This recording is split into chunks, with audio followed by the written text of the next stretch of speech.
علی علی حق ہے، علی حق ہے، علی حق ہے، علی علی جدھر حق ہے ادھر مولا، جدھر حق ہے ادھر مولا، جدھر مولا ادھر حق ہے۔ آج کل کے طالب علموں کا یہ عالم ہے کہ وہ نماز شروع کرتے ہیں نا، نماز شروع میں تو 2-4 مہینے پڑھیں گے تو اس کے بعد فوراً نماز پڑھ کے آسمان پہ دیکھتے ہیں کوئی فرشتہ نہیں آیا، کوئی وحی نہیں آئی، کوئی مجھ پہ نیا قرآن نہیں آیا، یعنی وہ اپنے آپ کو اتنا جلدی اتنا بڑا سمجھنے لگتے ہیں۔ جانے گرامی، انسان کو عظمت تو بڑا مقام بڑا سمجھنے سے نہیں ملتی،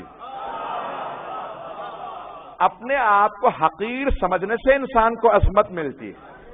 بھائی محمد و آل محمد سے افضل کوئی نہیں ہے، لیکن جب وہ بھی خدا کی بارگاہ میں آتے تھے، کہیں آپ پوری زندگی ایک مرتبہ کوئی نہیں کہہ سکتا کہ رسول اسلام نے یا ائمہ اہل بیت علیہ السلام نے تکبر کیا ہو، تواضع سے پیش آتے تھے۔ عزیزان گرامی، جن سے افضل کوئی نہیں وہ تواضع سے پیش آ رہے ہیں، اور جن کا کچھ مقام نہیں ہے وہ اکڑ اکڑ کے پیش آ رہے ہیں۔ پتہ نہیں بات پہنچی ہے نہیں پہنچی ہے؟ جانے گرامی، اس لیے تکبر نہیں ہونا چاہیے، یہ انسان کی نیتیں خالص ہو، نیت جتنی بلند ہو، انسان کا عمل چاہے جتنا بھی پست ہو لیکن نیت خالص ہو، انسان کو کمال اپنی نیت کی وجہ سے ملتا ہے۔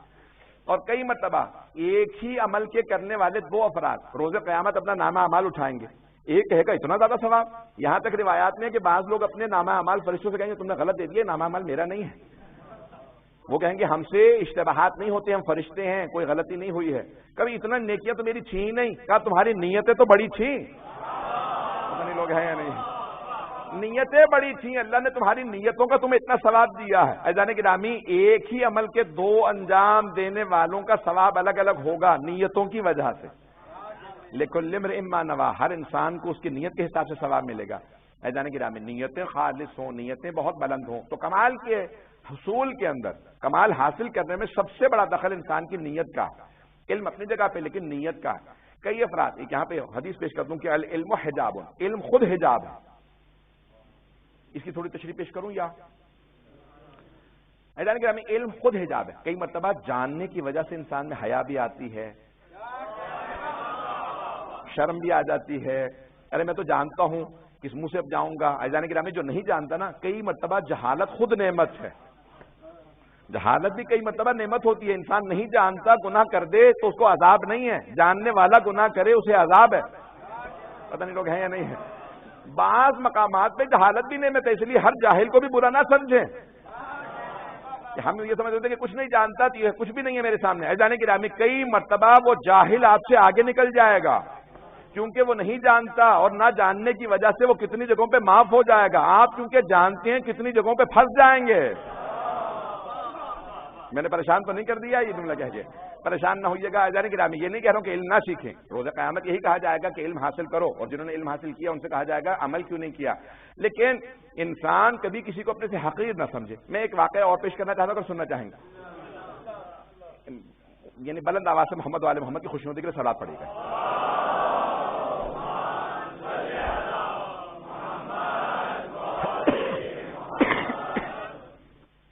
بہت بزرگ ایک عالم دین شیخ عباس قمی نے واقعہ لکھا، ان کی بے انتہا کتابیں، شیخ عباس قمی کی زندگی میں 32 کتابیں ان کی چھپ گئیں، بہت ان کا مقام تھا۔ ایک واقعہ انہوں نے لکھا کہ بھی ایک آدمی سے پوچھا کیا بات ہے اب اتنا کھانا کھا رہے ہیں، بہت دیر سے میں دیکھ رہا ہوں آپ کا پیٹ نہیں بھر رہا؟ کہا نہیں میرا پیٹ نہیں بھر رہا۔ کہا کیوں؟ کہا میں ایک جنگل میں کھانا کھا رہا تھا تو وہاں آ کے ایک نجس العین ایک کتا وہاں آ کے بیٹھ گیا، وہ مجھے دیکھتا رہا تڑپتا رہا کہ میں اسے شاید کچھ دے دوں۔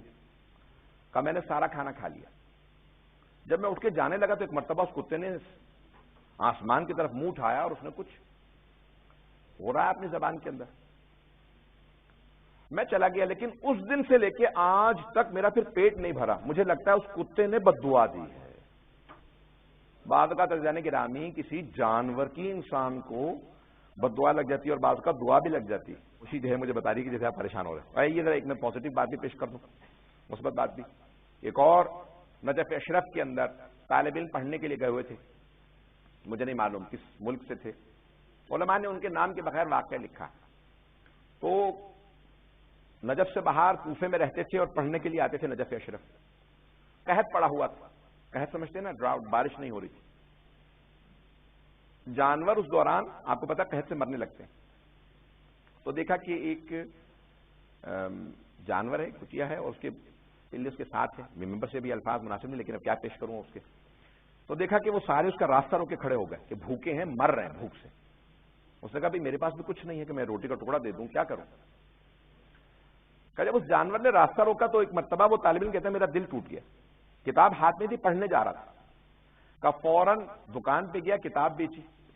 بیچنے کے بعد کہا کہ بھئی اگر کچھ کھانے کو ہو، پینے کو ہو، کا دودھ ہے، کا دودھ دے دو. جا کے اس جانوروں کو اس نے وہ دودھ پلا دیا. کہ کچھ دیر کھڑا دیکھتا رہا، وہ سب کے سب دودھ پی رہے ہیں. جیسے ہی جانے لگا تو ایک مرتبہ وہ فوراً کچھ راستے میں آئے، اس نے آسمان کی طرف منہ اٹھایا اور ایک مرتبہ کچھ کہا. کہا بھئی میں گھر جانے لگا، پھر سوچا گھر جا کے کیا کروں گا، درس میں چلتا ہوں. کہ درس میں جا کے کیا کروں گا، کتاب بھی نہیں ہے، پڑھوں گا کیسے. پھر سوچا نہیں چلو درس میں چلتا ہوں. جب درس میں آیا، استاد کے درس کو سننا شروع کیا تو محسوس کرتا ہوں کہ جو کچھ یہ بیان کر رہے ہیں مجھے سب یاد ہے. استاد جو کچھ بیان کر رہے ہیں مجھے سب کچھ یاد ہے. کہا میں بہت دیر تک سوچتا رہا کہ یہ کیسے ہو سکتا ہے، یہ تو آج نیا درس ہے، میں تو پڑھ کے بھی نہیں آیا تھا. تو کہا جیسے درس ختم ہوا میں نے اپنے وہ جو ہم مباحثی تھا جس کے ساتھ ڈسکشن ہوتا تھا، دوسرا طالب علم، اس سے پوچھا کہ لگتا ہے مجھے کتاب حفظ ہو گئی. اپنے دوست سے کہا مجھے لگتا ہے کتاب حفظ ہو گئی ہے. کہ کل تک تمہیں دیکھ کے پڑھنی نہیں آ رہی تھی، آج تمہیں حفظ بھی ہو گئی ہے. ایک رات میں تم پہ وہی آ گئی ہے. کہنے خدا گواہ ہے مجھے لگتا ہے جیسے کہ مجھے کتاب ہے. کا سناؤ. بیچ میں سے سوا کھولا، سننا شروع کیا، 2-4 صفحے سنا دی. کہ یہ کیسے تمہیں کتاب حفظ ہو گئی. کہ کچھ سمجھ میں نہیں آ رہا، میں تو پڑھ کے بھی نہیں آیا تھا، مجھے کتاب کیسے حفظ ہو گئی ہے. کہ استاد کے پاس چلتے ہیں. کہا آگا اس آدمی کو کل تک اس آپ کے شاگرد کو کتاب بھی صحیح طرح سے دیکھ کے پڑھ نہیں پا رہا تھا، عبارت کی اس کی اچھی نہیں تھی، اور آج اسے پوری کتاب حفظ ہے. کہ تم نے کسی مظلوم پہ احسان تو نہیں کیا. پتہ نہیں لوگ ہیں یا نہیں، کسی مظلوم پہ احسان تو نہیں کیا. کبھی ہاں کچھ جانور تھے، کتے تھے، میں ان کو دودھ پلا کے آیا ہوں. کہا کچھ کہاں وہ راستہ روک کے ایک مرتبہ آسمان کی طرف منہ اٹھا کے کچھ کہہ رہی تھی. تو کہا کہ اس نے تمہیں دعا دی ہے اللہ نے، کیونکہ وہ مظلوم تھی، بھوکی تھی، تو اس کی دعا تمہارے حق میں قبول کر لی. پتہ نہیں لوگ ہیں یا نہیں ہے. ایسے جانے کی رامی جانوروں تک کی دعا بد دعا کا اثر ہوتا ہے. تو خبردار کبھی ماں باپ کی کوئی آدمی بد دعا نہ لے، صرف دعا لے. جب جانوروں کی دعا بد دعا کا اثر ہوتا ہے تو کیسے ممکن ہے کہ والدین کی اور ہمارے بزرگوں کی دعاؤں کا اثر نہ ہو. اس لیے کبھی انکار نہ کیا. مجھے لگتا ہے اس بچوں کو بات سمجھ میں آئی ہے کہ پروردگار سلامت رکھے ان ماں باپ کو کہ جو ان بچوں کی تربیت کر رہے ہیں، کہ ان کو نام امیر المؤمنین لینا سکھا رہے ہیں. علی علی حق ہے، علی حق ہے، علی حق ہے، علی علی جدھر حق ہے ادھر مولا، جدھر حق ہے ادھر مولا، جدھر مولا ادھر حق ہے. علی علی حق ہے، علی حق ہے، علی حق ہے، علی علی جدھر حق ہے ادھر مولا، جدھر حق ہے ادھر مولا، جدھر مولا ادھر حق ہے.